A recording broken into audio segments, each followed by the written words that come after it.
The funnel effect में आपका स्वागत है। आज की चर्चा एक कहानी से शुरू करते हैं। सोचिए आप एक नया बहुत ही शानदार ई कॉमर्स ऐप बना रहे हैं। शुरू में सब कुछ बहुत सरल और अच्छा लगता है। आपके पास यूजर्स के लिए प्रोडक्ट्स दिखाने की एक सर्विस है और सब ठीक चल रहा है।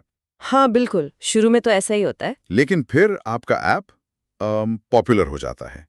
आप कस्टमर रिव्यूज के लिए एक नई सर्विस जोड़ते हैं, फिर कार्ट के लिए एक और, फिर पेमेंट के लिए, फिर ऑर्डर हिस्ट्री। और देखते देखते वो जो आपका सरल सा एप्लीकेशन था वो एक जटिल जाल बन जाता है। बिल्कुल, और यहीं से असली सरदर्द शुरू होता है ना। हाँ, क्योंकि अब आपके फोन पर चलने वाले ऐप को यानी क्लाइंट को इन 5 या शायद 10 अलग-अलग सर्विसेज से सीधे बात करनी पड़ती है। हर एक का अपना पता, अपना एंड पॉइंट है। ये तो ऐसा हो गया जैसे एक ही काम के लिए आपको 10 अलग-अलग सरकारी दफ्तरों में जाना पड़ रहा हो। एकदम सही एनालॉग है। और कोई भी एक ऑफिस अगर अपना नियम बदलता है तो आपका पूरा प्रोसेस वो बिगड़ जाता है। तो आज हम इसी कह सकते हैं अराजकता को सुलझाने वाले एक बेहद जरूरी आर्किटेक्चरल कॉन्सेप्ट पर बात कर रहे हैं।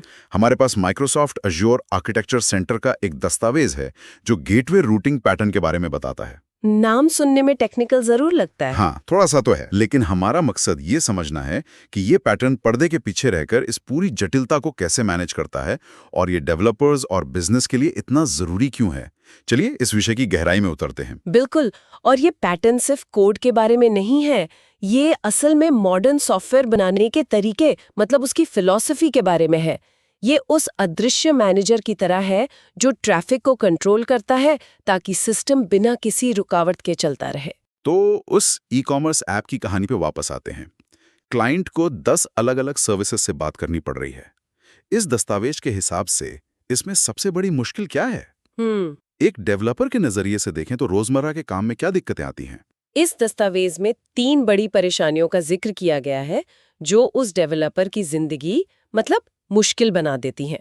पहली और सबसे बड़ी समस्या है कई अलग-अलग सर्विसेज का होना। अच्छा?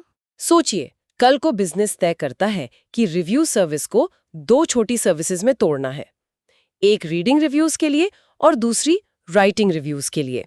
अब बैकएंड टीम के लिए तो ये एक अच्छा फैसला हो सकता है, लेकिन क्लाइंट ऐप के लिए ये एक बुरे सपने जैसा है। हाँ, क्योंकि अब क्लाइंट ऐप के कोड को बदलना पड़ेगा। उसे अब एक की जगह 2 नई सर्विसेज के बारे में पता होना चाहिए। छोटा सा बदलाव भी एक बड़ा काम बन जाता है। एकदम सही। और यहीं से सिस्टम की फ्लेक्सिबिलिटी खत्म होने लगती है। हर छोटे बदलाव के लिए आपको पूरा क्लाइंट ऐप अपडेट करके यूजर्स से उसे डाउनलोड करवाना पड़ता है, जो कि बहुत ही इनएफिशिएंट है। हाँ, आपका क्लाइंट बैकएंड से बहुत कसकर बंधा हुआ है, जिसे हम टेक्निकल टर्म्स में टाइट कपलिंग कहते हैं। ठीक है, ये तो हुई सर्विसेज के बदलने की बात। लेकिन जब ऐप और पॉपुलर होता है, ट्रैफिक बढ़ता है, तब क्या होता है? हमें ज्यादा सर्वर लगाने पड़ते होंगे ना? हाँ, और ये हमें दूसरी समस्या पर लाता है। एक ही सर्विस के कई इंस्टेंस, मान लीजिए दिवाली की सेल आ गई और आपके सर्च फीचर पर जबरदस्त लोड है। इसे संभालने के लिए आप सर्च सर्विस की 2 कॉपीज की जगह 20 कॉपीज चला देते हैं। अब क्लाइंट को कैसे पता चलेगा कि उसे इन 20 में से किस कॉपी को रिक्वेस्ट भेजनी है? क्या उसे इन सभी 20 सर्वरों का वो पता याद रखना होगा? नहीं, ये तो बहुत ही अव्यवहारिक लगता। क्लाइंट का काम सर्विस इस्तेमाल करना है, न कि ये ट्रैक करना कि बैकएंड में कितने सर्वर चल रहे हैं। सही कहा। और तीसरी समस्या तो शायद सबसे डरावनी है, खासकर उन डेवलपर्स के लिए जो नए फीचर्स लॉन्च करते हैं। अच्छा? वो है एक ही सर्विस के कई version, multiple versions of the same service. मान लीजिए आप चेकआउट प्रोसेस का एक नया बेहतर वर्जन लॉन्च करना चाहती हैं। आप पुराने वर्जन को सीधे बंद तो नहीं कर सकती, क्योंकि अगर नए में कोई बग हुआ तो आप दोनों वर्जन एक साथ चलाते हैं, जिसे शायद ब्लू ग्रीन डिप्लॉयमेंट कहते हैं। कुछ यूजर्स को नया वर्जन दिखाते हैं, कुछ को पुराना। बिल्कुल, लेकिन ये ट्रैफिक कौन बांटेगा? क्लाइंट ऐप को ये कैसे पता चलेगा कि 10% यूजर्स को नए वर्जन V2 पर भेजना है और 90% को पुराने स्टेबल वर्जन V1 पर? ये सारे लॉजिक क्लाइंट में डालना उसे और भी ज्यादा जटिल बना देता है। तो कुल मिलाकर बैकएंड में होने वाली हर हलचल का सीधा असर क्लाइंट पर पड़ता है। डेवलपमेंट की रफ्तार धीमी हो जाती है, गलतियों की गुंजाइश बढ़ जाती है और सिस्टम बहुत नाजुक हो जाता है। और यहीं पर गेटवे रूटिंग पैटर्न एक हीरो की तरह एंट्री लेता है। इसका समाधान सुनने में जितना सरल है, काम में उतना ही प्रभावशाली है। सभी सर्विसेज के सामने एक सिंगल गेटवे लगा दें, बस एक दरवाजा। एक मिनट, अगर हम बीच में एक और लेयर जोड़ रहे हैं तो क्या हम सिस्टम को और जटिल नहीं बना रहे? ये तो ऐसा लगता है जैसे हमने शहर की सारी छोटी गलियों का ट्रैफिक एक ही बड़े चौराहे पर लाके खड़ा कर दिया हो। ये एक बहुत अच्छा सवाल है और हम इसके जोखिमों पर जरूर बात करेंगे, लेकिन पहले इसके जादू को समझते हैं। अब क्लाइंट को उन 10 अलग-अलग सर्विसेज के बारे में भूल जाना है। उसे सिर्फ एक ही पता याद रखना है, गेटवे का। उसकी सारी रिक्वेस्ट्स, चाहे वो सर्च के लिए हो, कार्ट के लिए या पेमेंट के लिए, सब की सब सिर्फ और सिर्फ उसी एक गेटवे पर जाती हैं। तो गेटवे एक तरह से क्लाइंट की आंखों पर पट्टी बांध देता है ताकि उसे पीछे का सारा मेसी किचन ना दिखे। एकदम सही। क्या शानदार एनालॉजी है। क्लाइंट को बस एक खूबसूरत मेन्यू कार्ड दिखता है, गेटवे का एपीआई। उसे ये जानने की जरूरत नहीं कि किचन में 10 शेफ हैं या 20, या फिर आज कोई नई डिश टेस्ट की जा रही है। उसे बस अपना ऑर्डर देना है और सही डिश उस तक पहुंच जाएगी। हाँ, यही एब्स्ट्रैक्शन है। पर गेटवे ये जादू करता कैसे है? उसे कैसे पता कि कौन सी रिक्वेस्ट किस शेफ यानी कि किस सर्विस के पास भेजनी है? यहाँ गेटवे की इंटेलिजेंस काम आती है। ये दस्तावेज बताता है कि गेटवे एप्लीकेशन लेयर 7 पे काम करता है। लेयर 7? इसका मतलब ये है कि ये सिर्फ चिट्ठी का पता यानी आईपी एड्रेस नहीं पढ़ता, बल्कि चिट्ठी के अंदर क्या लिखा है, जैसे रिक्वेस्ट यूआरएल, हेडर्स, उसे भी समझ सकता है। अच्छा। तो जब सर्च वाली रिक्वेस्ट आती है तो वो उसे सर्च सर्विस को भेजता है, और जब कार्ट वाली रिक्वेस्ट आती है तो उसे कार्ट सर्विस के पास। ये एक बेहद स्मार्ट ट्रैफिक कंट्रोलर है। अरे वाह! तो इसका मतलब बैकएंड टीम अब हफ्तों तक एक्सपेरिमेंट कर सकती हैं, सर्विस को तोड़ सकती हैं, जोड़ सकती हैं, और फ्रंट एंड टीम को कानों कान खबर तक नहीं होगी। ये तो टीमों के बीच की निर्भरता ही खत्म कर देता है। बिल्कुल। ये फ्रंट एंड और बैक एंड टीमों के बीच एक तरह की शांति संधि है, जो दोनों को एक दूसरे के काम में दखल दिए बिना तेजी से आगे बढ़ने की आजादी देती है। ये तो पहली समस्या का समाधान हो गया। हाँ। और वो दिवाली सेल वाली समस्या का क्या, जब हमारे पास सर्च सर्विस के 20 इंस्टेंस चल रहे थे? वो भी अब गेटवे की जिम्मेदारी है। गेटवे को पता होता है कि सर्च सर्विस के 20 इंस्टेंस हेल्दी और एक्टिव हैं। वो आने वाली सभी सर्च रिक्वेस्ट को उन 20 इंस्टेंस में बराबर बराबर बांट देता है, जिसे लोड बैलेंसिंग कहते हैं। अगर कल को लोड कम होता है और 10 इंस्टेंस बंद कर दिए जाते हैं तो क्लाइंट को पता भी नहीं चलता। गेटवे चुपचाप बाकी 10 में ट्रैफिक भेजना शुरू कर देता है। तो क्लाउड की जो इलास्टिसिटी है, उसका पूरा फायदा अब बिना किसी झंझट के उठाया जा सकता है। एग्जैक्टली। और वो सबसे डरावनी चीज, नए वर्जन को रोल आउट करना, क्या गेटवे उसमें भी कोई मदद करता है? वही तो इसकी सबसे बड़ी खूबी है।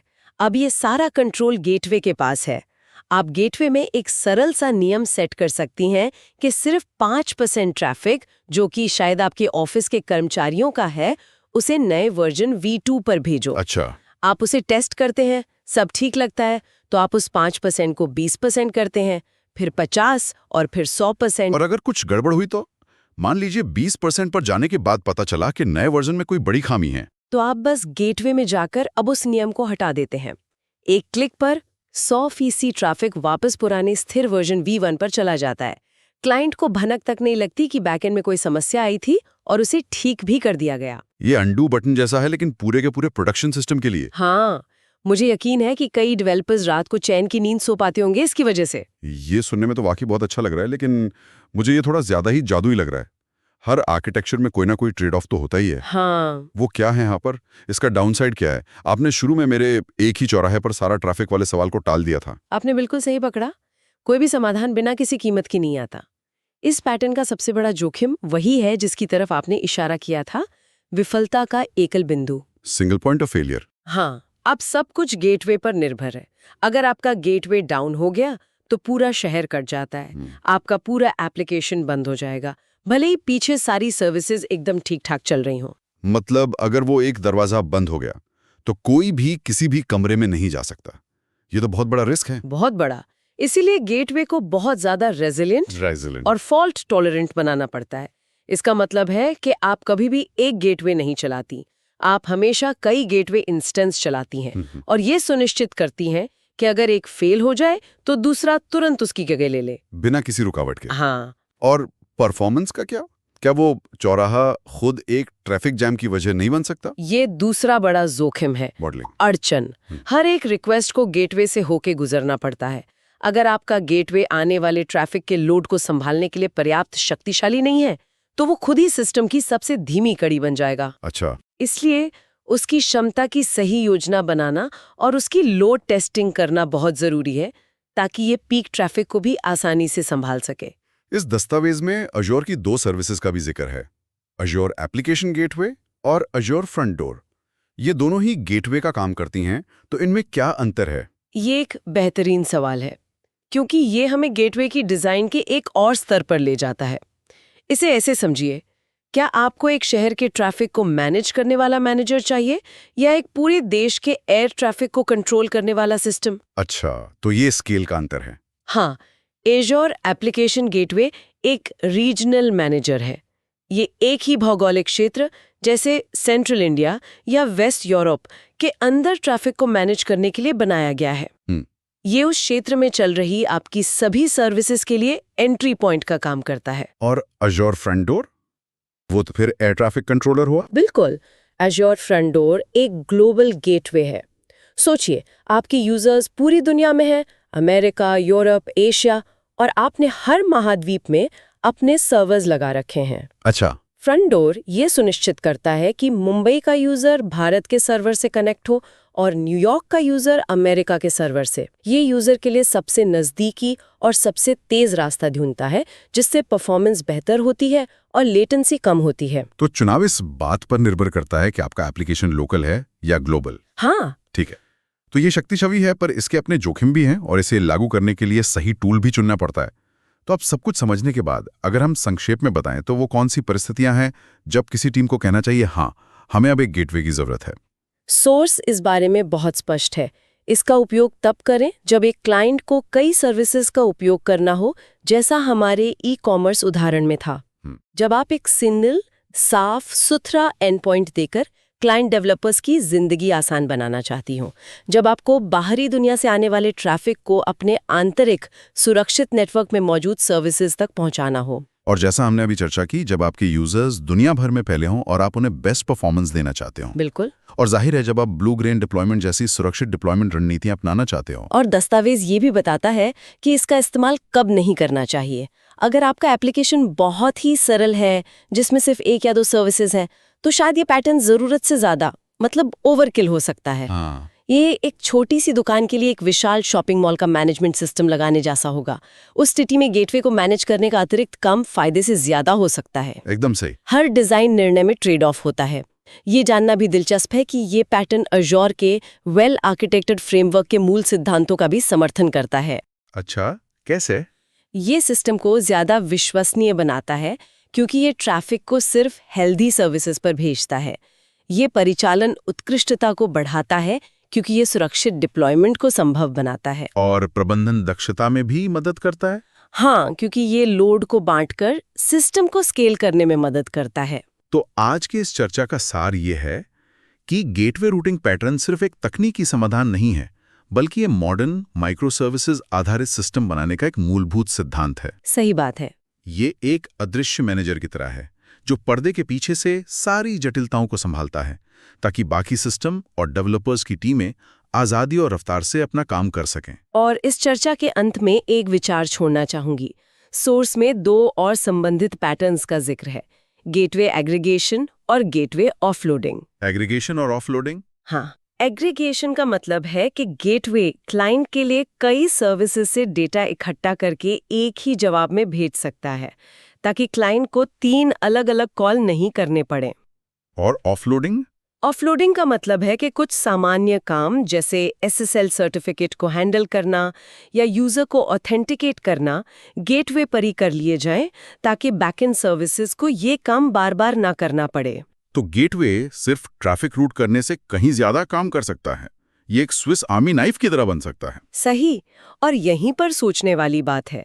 ये इशारा करता है कि एक गेटवे सिर्फ एक साधारण राउटर नहीं है, ये एक शक्तिशाली कंट्रोल प्लेन बन सकता है, जो पूरे सिस्टम को नियंत्रित करता है। तो सवाल ये उठता है कि एक गेटवे में कितनी इंटेलिजेंस डालनी चाहिए और कहाँ उसे सरल रखना बेहतर है, क्योंकि जितनी ज्यादा जिम्मेदारियां आप गेटवे को देंगी, वो उतना ही जटिल और क्रिटिकल हो जाएगा। ये एक डिजाइन ट्रेड ऑफ है, जिस पर हर आर्किटेक्ट को गहराई से विचार करना चाहिए। Thank you for watching the funnel effect.